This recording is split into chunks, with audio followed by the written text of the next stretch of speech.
мамлекет башчы болуп кала турган болсоңуз, биринчи 100 күндүгүңүздө кайсы иш пландарды ишке ашырасыз дейт? Алдыда саясий процесстер турат, анткени конституциялык реформа жүргөн атпайбы. Кудай буйруп эртең президенттик шайлоо бүтсө, референдум өтсө, эл ошол кайсыл башкаруу системасын тандап алабыз десе, ошого жараша ушу конституцияны долбоору даярдалат, конституциялык кеңешме түзүлгөн, алар иштеп атат. Ошол конституциялык кеңешме даярдап берген конституциянын долбоорун өткөрөбүз, андан кийин анан реформаларга барабыз.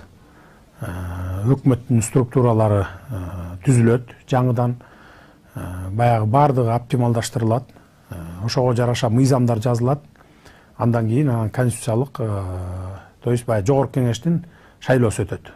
Мунун бардыгы ушул майдын аягына чейин бүтүш керек биздин планыбызда.